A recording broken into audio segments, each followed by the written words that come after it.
अस्सलाम स्टूडेंट्स, हूँ आपका टीचर। स्टूडेंट्स, उम्मीद है आप लोग खैरियत से होंगे। अच्छा जी, आज हमने करना है कि इलस्ट्रेटर से किस तरह फाइल को यहाँ गेट करेंगे लेयर्स की फॉर्म में।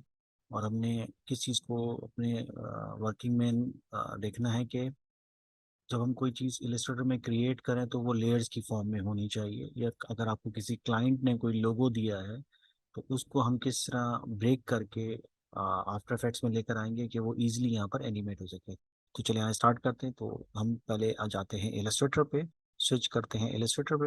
हमने एक अपनी नई फाइल जो खोलनी है उसको फिल्म एंड वीडियो में जाके जो आपका रिक्वायर्ड साइज है उसको हम फॉलो करेंगे। ये 1920 का एक हमने साइज गेट कर लिया और ये फिल्म एंड वीडियो में जाके तो यहाँ आपके पास ये इलस्ट्रेटर में ये आपके पास 1920 का ये। अच्छा, अगर आपको ये जो बैकग्राउंड है अगर डिस्टर्ब कर रहा है कि आपको ये कुछ इससे थोड़ी सी प्रॉब्लम हो रही होगी तो आप इसको जाके व्यूज में हाई ट्रांसपेरेंसी ग्रिड, ठीक है, तो ये आपके पास वो उसका जो बैकग्राउंड है वो वाइट होगी। अच्छा, एक बात तो ये हमेशा याद रखें कि जब भी आप कोई काम करें आफ्टर इफेक्ट्स के लिए इलस्ट्रेटर में, ठीक है, फिर मैं रिपीट कर रहा हूँ कि आफ्टर इफेक्ट्स के लिए काम करना है लेकिन इलस्ट्रेटर में ड्रॉ करना है, वो लेयर्स की फॉर्म में होना चाहिए।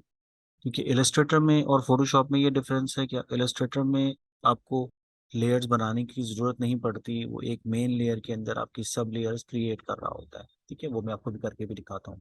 जैसे इस वक्त हमने जब नई फाइल अपनी ओपन की तो यहाँ देखें साइड पे आपके पास पैनल में ये लेयर का पैनल ओपन हो गया है। ये F7 अगर हम प्रेस करें कीबोर्ड से तो आपके पास ये हाइड हो गया और दोबारा F7 प्रेस करेंगे तो ये शो हो। तो यहाँ आपको एक लेयर ऑलरेडी नज़र आ रही है।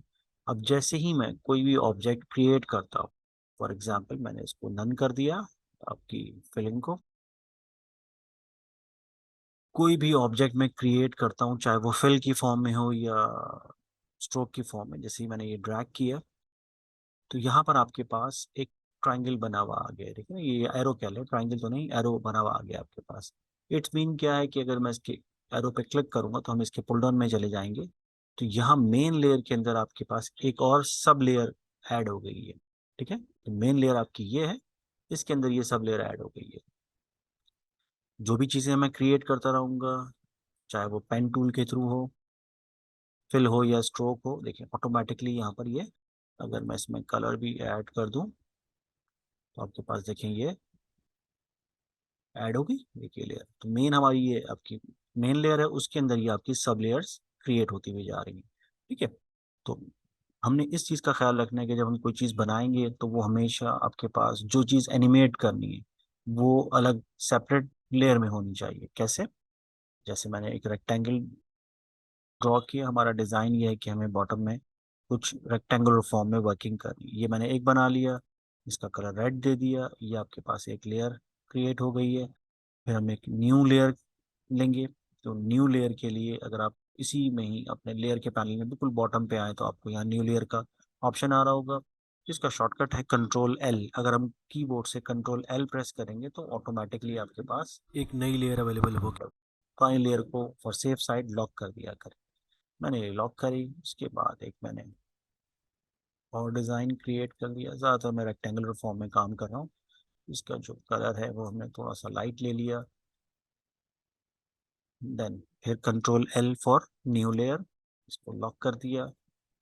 यहाँ हमने दोबारा से एक और जो भी हमारा बिल्कुल हमें भी बेसिक वो कर रहा है कि आपको ये समझाने के लिए कि इलस्ट्रेटर से लेयर्स को किस तरह लेके जाती है। कि हमने 3 लेयर्स क्रिएट कर ली बिल्कुल सिंपल सी एग्जांपल के साथ। आप अच्छा, एक चीज़ और इसके साथ साथ कि आपका जो कलर मोड होना चाहिए वो RGB होना चाहिए। अगर आपका कलर मोड CMYK के है तो उसको चेंज कर लें। चेंज कहाँ से करेंगे? फाइल में जाके हमने डॉक्यूमेंट कलर मोड RGB कर लेना। ठीक है, ये दो चीज़ें हैं जो आपने करनी है।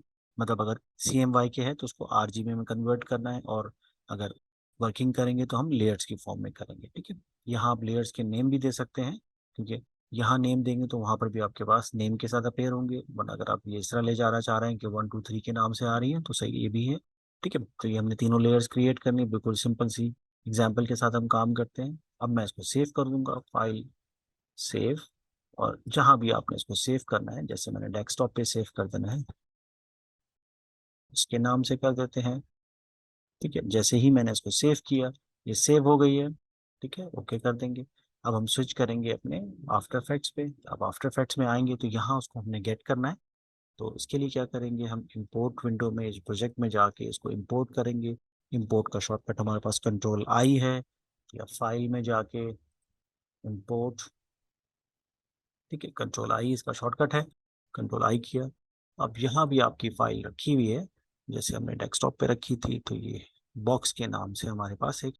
अच्छा, यहाँ मेन चीज़ जो आएगी, अब देखें, जब मैंने इसको सिलेक्ट किया तो यहाँ आपके पास इंपोर्ट एज के ऑप्शन आ रहा है। तो ये मैं पहले भी आपको इसके बारे में बता चुका हूँ स्टार्टिंग के लेक्चर्स में। हमने इसको लेना रिटेन लेयर पे। ठीक है, जैसे ही मैं इसको रिटेन लेयर पे करके इंपोर्ट करता हूँ, तो आपके पास दो चीज़ें अपेयर होती हैं। एक आपके पास कॉम्पोजिशन आ गई है, दूसरा आपके पास ये फोल्डर अपेयर हो गया है। उसमें वो तीनों लेयर्स आपके पास सेपरेट फॉर्म में पड़ी हुई हैं। अच्छा, लोग बहुत से ज़्यादा गलती क्या करते हैं कि एक नई कॉम्पोजिशन लेके इन तीनों को आप ड्रैग करते हो यहाँ पे, देन उनको फिर अरेंज करते हो, तो ये रॉन्ग वे है। देखिए, इसमें मुझे बहुत टाइम लगेगा कि इसको मुझे सेट करना पड़ेगा कि किस तरह कहाँ रखनी है। तो ये एक बहुत लेंदी प्रोसेस है, तो इसको हमने नहीं करना। ठीक है, कभी भी आपने ये जो हमारी फोल्डर है वहां से लेके नीचे ड्रैग नहीं करना। आपके पास ऑलरेडी इसकी कॉम्पोजिशन बन चुकी है, इसको आप डबल क्लिक करेंगे तो वो आपके पास यहाँ पर अपेयर हो जाएगी। अब हम, तो हमने जो रिक्वायर्ड है वो वाइट बैकग्राउंड चाहिए, क्योंकि ये बाय डिफॉल्ट ट्रांसपेरेंट है। इसके लिए फिर हम जाएंगे कॉम्पोजिशन सेटिंग में, इसका शॉर्टकट कंट्रोल के है। कंट्रोल के करके हम इसका बैकग्राउंड कलर जो है वो चेंज कर देंगे। चेंज कर लिया, जो ड्यूरेशन आपको चाहिए वो यहाँ पर आप डाल सकते हैं। अगर 30 सेकेंड्स की करनी है, 20 सेकेंड्स की करनी है, तो यहाँ कर लें। ओके किया तो देखिए ये आपको तीनों लेयर्स जो है वो अलग अलग सेपरेट फॉर्म में अपेयर हो गई हैं। अच्छा, अगर हम इलस्ट्रेटर में जाके इनमें कुछ चेंजिंग करते हैं, लाइक उसका कलर चेंज करते हैं, ये कलर चेंज कर लिया। कंट्रोल एस करना मस्ट। देखिए, अभी मैं कंट्रोल एस नहीं कर रहा, मतलब सेव नहीं कर रहा, और बगैर सेव की मैं जब यहाँ आके देखता हूँ तो कोई चेंजिंग नहीं आई। तो इसके लिए मैंने स्विच करा, कंट्रोल एस करें या फाइल में जाके इसको हम सेव करेंगे। तो ये कंट्रोल एस करने से क्या होगा, जब ये यहाँ सेव होगी तो वहाँ ऑटोमेटिकली वो आपके पास देखिए अपडेट हो जाएगी। ठीक है, तो यहाँ पर ये ऑटोमेटिकली आपके पास अपडेट हो गई है। इस तरह हमने जो भी चेंजिंग लेके आनी है, अगर हम अपने ओरिजिनल में चेंज करेंगे तो वो यहाँ पर उसका इम्पैक्ट यहाँ पड़ेगा। जैसे इन तीनों में आपको देख नजर आ रहा होगा कि ये आउटलाइन ब्लैक आ रही है, मुझे आउटलाइन नहीं चाहिए। तो हम इलस्ट्रेटर में आके तीनों को एक साथ सेलेक्ट करके जो इसकी आउटलाइन है वो नन कर देंगे। कंट्रोल एस, यहाँ ऑटोमेटिकली आपके पास देखिए ये अपडेट हो गया। ठीक है, इससे आपकी चीज़ें मैनेज भी हो गई हैं और इनको एनिमेट करना आसान होगा। तो आज के लेक्चर में हम सिर्फ ये देख रहे हैं कि किस तरह आप इलस्ट्रेटर से कोई चीज़ जब ड्रॉ करेंगे तो किस तरह लेकर आएंगे। तो वो मैंने आपको बताया है कि हमने जो कुछ ड्रॉ करना है वो आपने इंडिविजुअल लेयर पे करना। एक चीज़ और मैं इसके साथ ऐड कर दूं, जब हम इसको गेट कर चुके हैं आफ्टर इफेक्ट्स, यहाँ हमारे पास एक फोल्डर आ गया, उसमें ये तीन लेयर्स भी आ गई हैं। अब आपकी रिक्वायरमेंट ये आई कि जी इसमें मुझे कुछ और ऐड करना है। फॉर एग्जांपल हमने टेक्स्ट ऐड करना है, तो हमने यहाँ पर टेक्स्ट लिख लिया।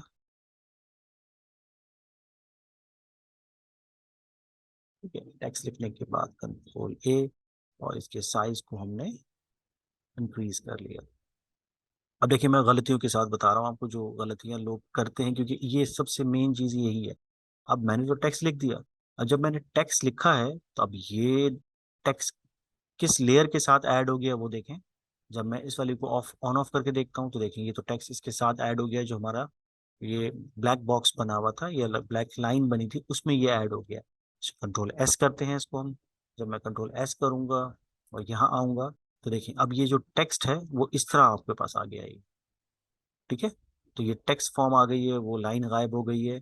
अब हमने करना क्या है, इसको सेपरेट लेयर पे लेके जाना है, क्योंकि मुझे इसको अलग एनिमेट करना। तो अगर ये गलती से आपसे यहाँ टाइप हो जाए तो इसको हम डिलीट नहीं करेंगे। अब इसको हम करेंगे कंट्रोल एक्स। कंट्रोल एक्स जो है वो कट का शॉर्टकट है, कंट्रोल एक्स हमने कीबोर्ड से किया। वैसे अगर जाए तो आपको यहाँ पर कट जो है वो ये मिले, कंट्रोल एक्स। ठीक है, मोस्टली ज़्यादातर काम जो है वो शॉर्टकट्स पे होता है, तो आप भी शॉर्ट कोशिश करें कि शॉर्टकट्स पे काम करें। कंट्रोल एक्स किया, नई लेयर के मैंने शॉर्टकट क्या बताया था, कंट्रोल एल। हमने कंट्रोल एल से एक नई लेयर ली। अच्छा, अब जहां वो टेक्स्ट रखा हुआ था आप चाहते हैं कि वहीं पर ही वो दोबारा प्लेस हो, उसके लिए control F, control F, paste in front. यहाँ ये पेस्ट इन फ्रंट है, मैं इसको पेस्ट इन प्लेस भी कहता हूँ, चलें ये, क्योंकि जो भी है कि काम हम करेंगे तो वो फ्रंट पे पेस्ट हो जाएगा। तो आपने इसको करना है कंट्रोल एफ। तो जिस जगह से मैंने उसको कट किया था वो उसी जगह पे प्लेस हुआ, और एक नई लेयर लेके मैंने उसको प्लेस कर दिया। अब मैं इसको करता हूँ कंट्रोल एस। अब वो वहां से गायब हो गया। क्यों? क्योंकि जो नंबर 3 लेयर थी उस पे सिर्फ ये रह गया और वो यहाँ ऐड नहीं हुआ।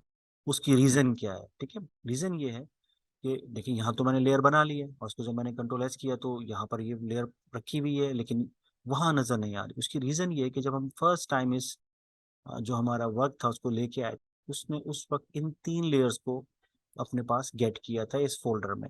ठीक है, और हमने वहाँ क्या करा, एक नई लेयर ऐड कर दी। तो उसके लिए फिर हम क्या करेंगे, उसको यहाँ पर ऐड कराना होगा। वो कैसे? आपने यही बॉक्स जो हमारा जो ये फोल्डर है इसको सिलेक्ट करेंगे।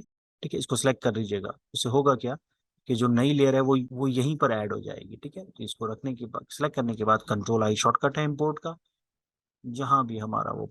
अच्छा, अब की दफा हमने कहाँ जाना है? फुटेज, रिटेन पे नहीं, कॉम्पोजिशन पे नहीं, फुटेज पे सिर्फ, और इंपोर्ट करना है। अब इंपोर्ट में आने के बाद हमने चूज लेयर कौन सी करनी है, लेयर 4। लेकिन लेयर 4 हमारी कौन सी है? जिसमें ये टेक्स्ट रखा हुआ है। बस अब आपने इसको यहाँ पर लेयर 4 को रख के चूज करके ओके कर। तो ये लेयर 4 कहाँ ऐड हो गई है आपके पास? ये फोल्डर के अंदर। अब इसको आप ड्रैग एंड ड्रॉप करें यहाँ पे, ऑटोमेटिकली वो उसी जगह प्लेस हो जाएगी। अब अगर मैं कोई चेंजिंग करता हूँ इलस्ट्रेटर में तो वो ऑटोमेटिकली अपडेट हो जाएगी। क्यों? क्योंकि वो यहाँ ऐड हो चुकी है। फॉर एग्जाम्पल, ये टेक्स्ट में आपने कहा जो ये फर्स्ट हमारा टी जो है वो कैपिटल नहीं होना चाहिए, तो हमने यहाँ आके उसको डबल क्लिक करा और इसको स्मॉल में कर दिया, कंट्रोल एस। तो देखिए यहाँ पर ये ऑटोमेटिकली अपडेट हो गया। ठीक है, तो इस तरह आप अपनी लेयर्स को मैनेज करते हैं इलस्ट्रेटर पे। उसको जो ड्रॉ करना हो, तो जिस चीज को आपने एनिमेट करना है वो इंडिविजुअल लेयर पे होनी चाहिए, जैसे मैंने यहाँ रखी हुई है। तो इंशाल्लाह नेक्स्ट ट्यूटोरियल में हम थोड़ा सा आगे और एडवांस काम करेंगे, और हम एक लोगो ला के उसको यहाँ से ब्रेक करेंगे और वहाँ जाके एनिमेट करेंगे। ठीक है, आई होप आपको ये ट्यूटोरियल पसंद आया होगा। तो इंशाल्लाह मिलते हैं नेक्स्ट ट्यूटोरियल में। तब तक के लिए अल्लाह हाफिज़।